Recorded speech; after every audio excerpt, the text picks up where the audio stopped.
My name is Ruben. I'm the CEO of Makers Academy. As you can hear from my accent, I'm a typical Londoner.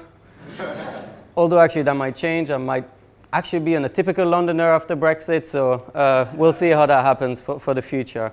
I'm not going to really dig into Makers and everything. I like to start in, again, a very Maker style. So the Maker style is let's take a deep breath and let's close our eyes for a second. All of us, let's close our eyes. Take a deep breath. You've woke up early, and it's nice to start the day relaxed. And now, let's start imagining and let's start dreaming. Let's start dreaming about that developer, that amazing developer that will solve all your problems. Starting to get an image. The image is coming to your head. Yeah, you're starting getting it. Open your eyes. This is pretty much the person you have in your head, right? Okay, I'm being a bit facetious here, and I take a bit of a provocative photos of Mark Zuckerberg, but yet the point will remain for the rest of the talk. But the question is, why do we come up with an image like this and not this person, or that person, or this person, or that person, right? And fundamentally, trying to make a point here, but we all have unconscious biases, but more important than unconscious biases is actually the mistake we've seen in the last 4.5 years of working with hundreds of companies, small to very large, some of which have hired our developers, some have not. But having met all these companies, the idea is to impart some of the knowledge we've acquired. And one of the things we see is that still a lot of companies, when they start hiring software developer, they have something in their head. And it may not be the image and the face of a person, but it may be a CV. You need to have worked in this and that place. You need to have done this and that degree. You need to have used this list of technology because, of course, we all know that once a developer acquired one set of technology, they're good for life. Technology doesn't move fast, so it's fine. Just have JavaScript on your CV and it's fine. And if you have 5 years of it, that's even better, And actually, we all laugh, but that's pretty much exactly what most of the market is like. And it seems strange, and when I say it like this, you go, no, that's not. But actually, the reality it is that that's the case. And back to the Mark Zuckerberg, we would actually all love to have a Mark Zuckerberg on our team, right? The more important question is not whether we want a Mark Zuckerberg, is what we need. And I fundamentally believe over the last 4.5 years of talking to these companies that the biggest issue we see companies fail is not figuring out their needs really well. And what I hope to do in the next 10 to 12 minutes is effectively let you go on about how you identify your needs. My dad's a doctor, though, so I learned through him that in order to understand the root problem, we have to look at the symptoms, but we have to analyze the symptoms and say, oh, well, this patient has a problem, but that patient doesn't have. So what's the difference between the two of them? So this is the question we're going to answer in the next 10 or 15 minutes. Actually, I wanted to take a step back before we jump into this and wonder, is it actually a problem? In essence, you're here, and we all hear that there's a struggle to find software engineer, but is this really a problem? And there are certain companies that fundamentally, Makers Academy or myself, I have pretty much never spoken to. And every time I ask myself, why do I not speak to this company? It simply comes down to brand. There are certain companies out there that simply don't struggle to find software developer. And I think we need just to accept it as a fact. It's the reality. They don't really struggle to find software developer. These companies, you all recognize them, right? The Amazons and the Facebook and the Googles of this world don't really struggle finding software engineer. Now, bear with me. I'm not going to dwell for about 15 minutes telling you need to become Google or Facebook. That will be, again, facetious and a bit of a ludicrous point to make, so that's not really the point I want to make. The point I want to make is that if you're not a Google and a Facebook, then you need to do something drastically different in order to be able to attract developer. And there's two companies on here which I think are quite interesting and stand out from the others. One of which is Tesco. You walk in a Tesco at least once a week, maybe once a day, maybe several times a day, depending on how hungry you are. Everybody in this country knows about Tesco. But actually, Tesco is not really a renowned brand in the software engineering world. And they have a big engineering function, but actually, there's some struggle in finding software developers because they don't really have a huge engineering reputation and culture. And on the flip side, You've got a ThoughtWorks, which outside of the tech community is totally unknown, and there's really no reason for you to know a software consultancy like ThoughtWorks, and they're just one example amongst a lot of other companies. But the ThoughtWorks, they don't really struggle because effectively they've created a reputation in the engineering space for having good practices. So, how do you identify your needs? Let's assume you're not a Google or Facebook, and you're not going to become. Unfortunately, we would all like to. The question is, how do you go about identifying your needs? And this is basically a simple funnel that I've created that I think allows us to go literally back down to the symptoms, up down for the core problem. Fundamentally, the first thing to identify your need is business needs. And I'm going to, again, spend very, very little time or zero time on business needs. I assume that the people in this room do either on the engineering side, there's CTO, lead engineer, or engineering manager, or there's some HR recruiters or people who do internal recruitment for the companies. But neither teams are generally relevant for setting the business needs. So let's assume the baseline here is you have the business needs. Everybody here in this room knows why the software developers are needed to deliver what value to the company, right? That's the base we all set. So then let's jump into engineering culture.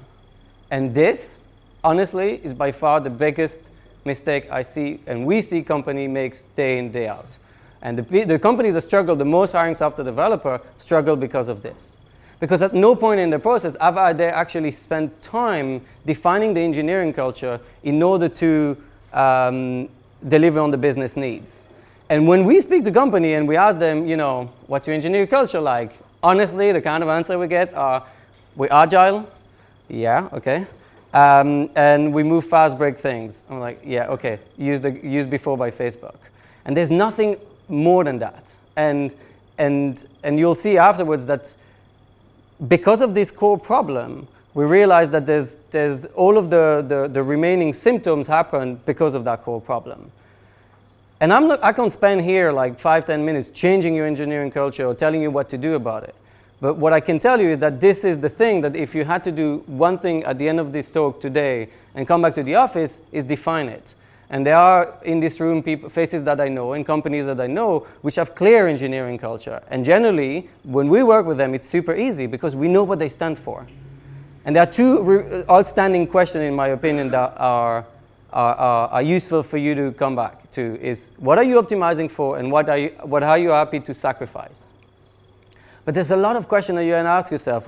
What does a good developer do after 3, 6, or 9 months? How do people move up the rank? Like stuff like, do they need to become managers in order to get a pay rise? Well, a lot of software engineers don't like to be managers. How do developers make decisions? How do developers make mistakes?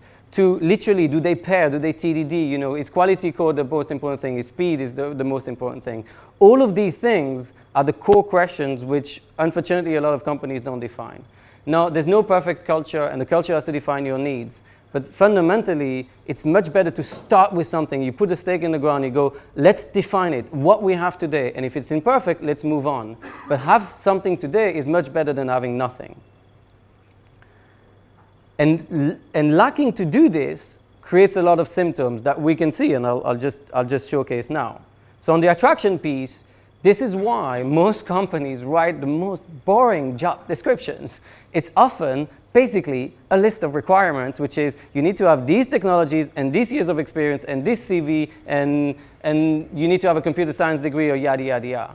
And not only it's discriminatory without you realizing, there's a Harvard Business Review study that says that for men to apply to a job description, which is a list of requirements, they need to fit about 60% of the requirements. For women, it's closer to 100%. So without even realizing, you're discriminating against at least half of the population in this planet, which doesn't seem too great.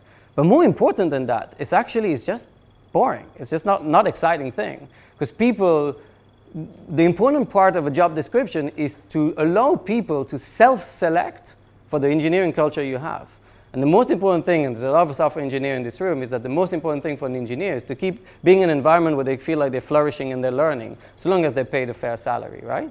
So the important thing is, if you don't define your engineering culture, you end up with a boring job description. If you define your engineering culture, then your job description should just be a description of your engineering culture and the challenges you're facing.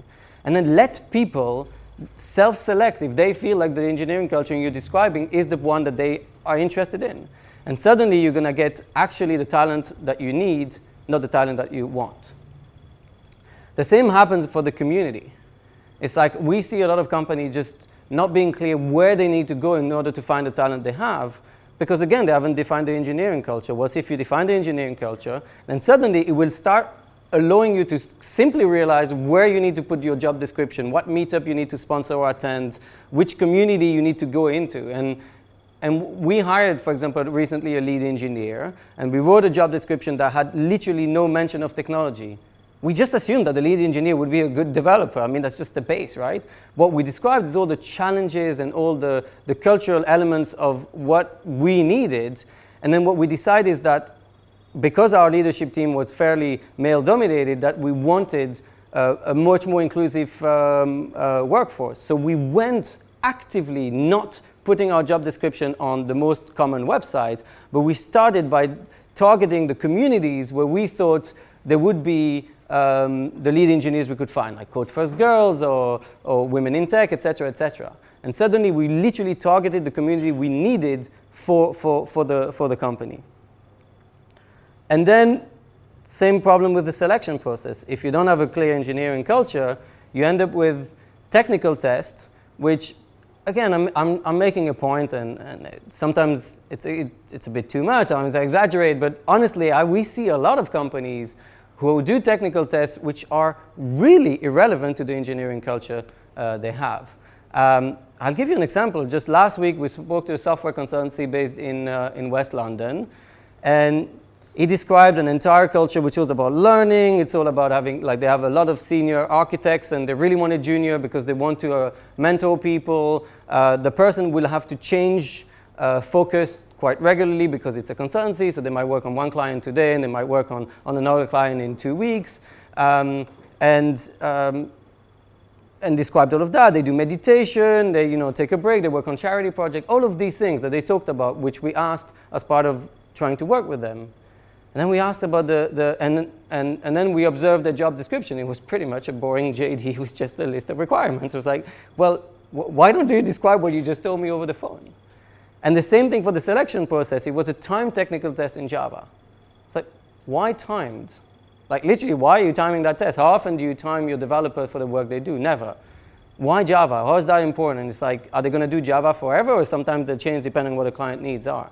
And literally, they'll end up, he finished the code and was like, yeah, it's true. Like, the technical test doesn't match at all what your needs are. And this is a common, again, these are the common pitfalls we see, like, literally day in, day out, is that the technical test is done because, you know what, that's the technical test I received. Or that's the technical test that I saw the other company doing. And there was no thoughts that that technical test is actually relevant for our needs. Some companies tell us a 2-hour take-home tech test is onerous and developers won't do it. And yet we see other companies who have 5 days technical tests and they have no problem having people fill that 5 days. But again, the difference between the two is that when a developer really wants to work for a company, spending the time on a really exciting and challenging tech test doesn't seem to be like a problem. And that's what we see. So effectively, if you look at this entire funnel, I assume the business need is sorted, right? If it isn't, sort it out. But we'll assume you've received that information and you know what you need. And if there's literally one thing that I would like you to live with, is work on your engineering culture. Define it. Just come back to the office and let's just say, what do we stand for? What are the important things? And when you have that, then write your job description to describe exactly what you have. And then that way, I reckon that the attraction and selection piece are going to improve a lot better. Now, you're probably wondering, well, why the heck Makers Academy? Why us? And the important thing is that over the last 4.5 years, whilst we're most known for our academy, which is a product, which is the fact that we find and train the most amazing junior software engineers, and we have an ability to change the course every 4 weeks and really improve it. Actually, the vast majority of our revenue and our vast majority of our focus is on the company side. Our job is to solve your problems. And actually, when we work with the company, the first thing we say is like, well, can we work together? Are we going to partner well? Because the last thing we want to do is take some of our developers and put them on your grounds, on your site, and it doesn't work for you and it doesn't work for the developers because the culture is not working and we've just selected the wrong person for the engineering culture you have. And so actually the first step we do with every company is talking to you about your needs and trying to identify them. Now, if there's a way that every company on this planet has really identified their engineering culture and has a really good, really nice recruitment process, that's even better for us, so we don't have to do that. But the important thing for us is to impart our knowledge and share that knowledge, and what we're going to continue in the next series of events is to share the knowledge. So the 4 key takeaways from the last 10 minutes have been: define your engineering culture, and that means you'll start creating actually exciting and interesting job descriptions that actually represent your engineering culture. This means that you'll know which community to engage with and where the developers that you need hang out. And fundamentally, your selection process will select for exactly what you need rather than some random thing. Thank you very much.